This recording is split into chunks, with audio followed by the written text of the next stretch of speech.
This is something that's happened to me throughout my journey. When the curator saw the art, these were her responses. They still echo in my memory. Oh my God, oh my God. Where did you find these? Oh my God. Who knows you have these? Oh my God, where are you keeping these? And so, without ever having to ask her, do you think they're real? By her emotional reactions, it was obvious that she felt they were real.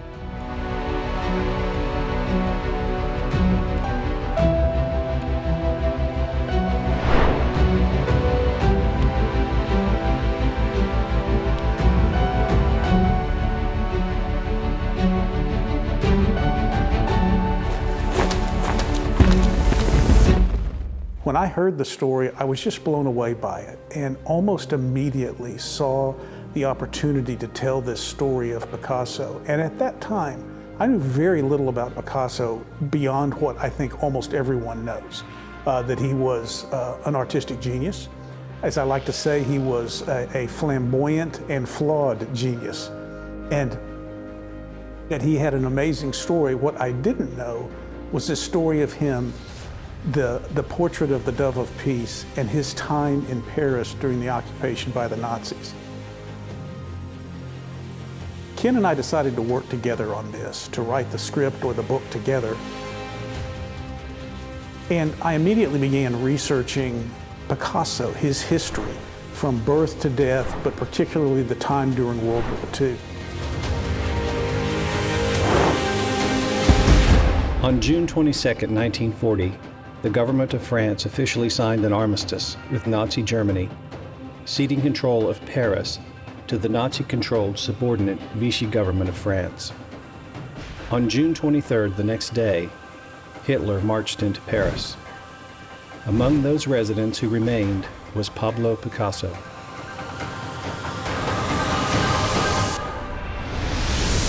Because of his fame, his notoriety, and his wealth, he could have chosen to flee. But he viewed Paris as his beloved city and remained. He was courageous. He was defiant. The work you are about to witness was created by the hand of Pablo Picasso during the last week in the cold winter of November 1942. One thing we found in this exploration of Picasso was that there was a story very few people knew. And that's the story of during World War II and the horrific occupation of Paris with starvation a daily threat. And Picasso was initially afraid in the occupation and fled Paris.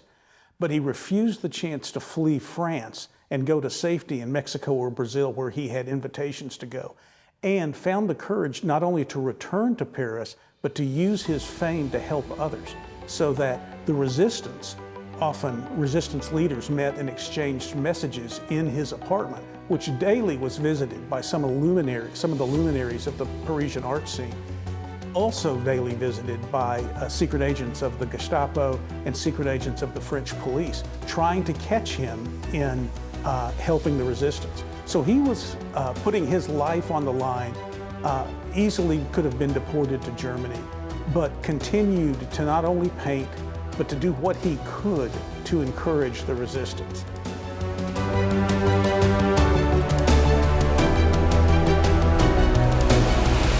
The Picasso work was created in 1942 during the occupation of Paris, and it got lost in the discombobulation of the war.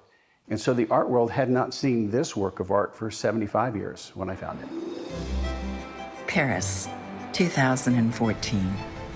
The lights, the cafes, the people, the arts. A journey through the Louvre brings the past into the present, and the present journey brings the past into the daily life of Ken Hawkins. We're among the palatial gardens of Paris. Never did Ken imagine himself sitting across the table from Pablo Picasso's son, Claude. For us to be here today. Thank you. Something tells me that. Because you see, we needed her. Yeah. Yes, it's amazing. We will go. Just left Claude Picasso in person. We had a marvelous meeting. The most interesting thing about the meeting is how charming and gracious and personable he was. And he made every effort to examine the piece closely, which I'm thrilled about. And we'll just have to see what he thinks about it. But it's such an honor to be in his company that no matter what comes of it, it was just a grand day for us here in Paris.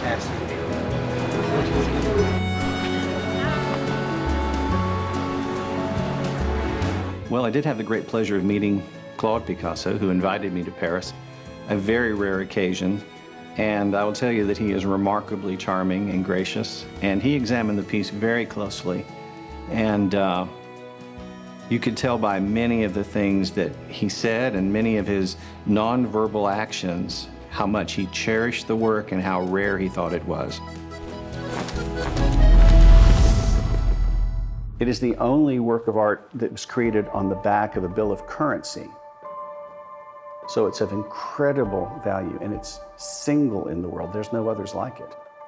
But what really makes it special is that through the circumstances of his life, there was an accident after he did this work of art. And that accident caused his blood droplets to fall onto the banknote. And so this is the only Picasso in the world that has his blood and his DNA on it. This has been deduced through forensic research, microscopic research, with the help of paper curators and art historians. We've examined it as a team to try to understand the circumstances of how the blood came to be on the note. So this is our best estimate of how it happened.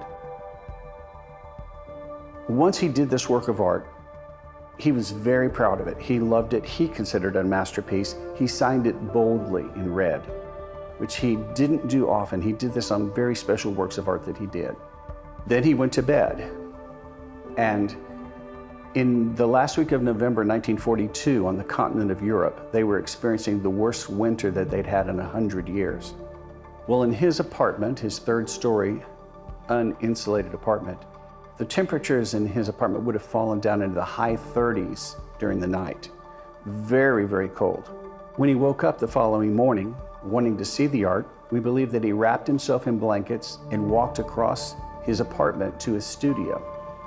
And on the way over there, he did something like that and accidentally created a nosebleed. And when he bent down to look at the art, the blood fell onto the note. And as he tried to wipe it off, when he pushed on the blood, it quickly absorbed into the banknote and permeated to the backside of the banknote. So on the back of the Picasso, there's blood stains that have come through the note.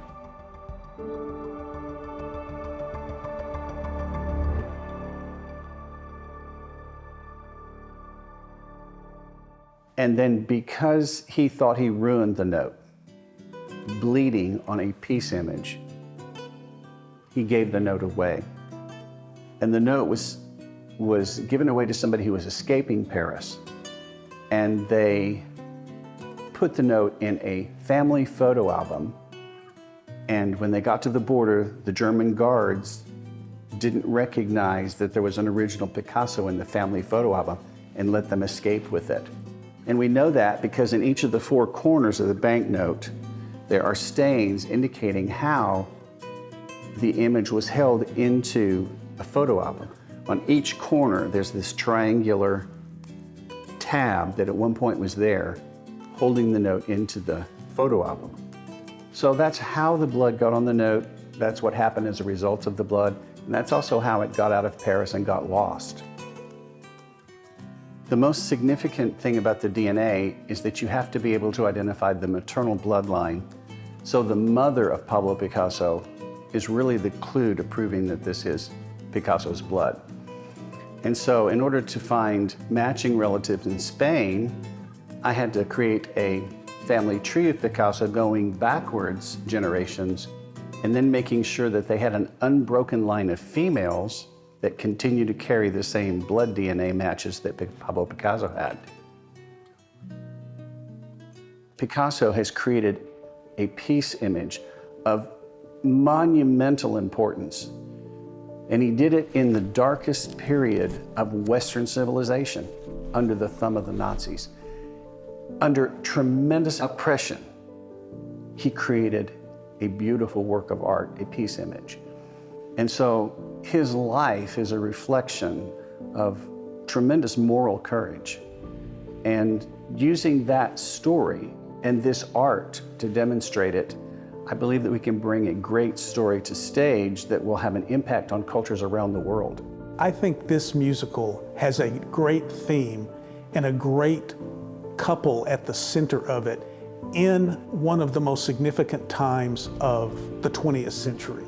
So to have the honor of bringing that to the stage, to try to bring it to life in a way that is true to that theme, but at the same time it's very personal and very intimate, about a love story at the center, about a story of a man gaining courage, about a story of a woman who stands her ground in that era, all in the face of the Nazi horror.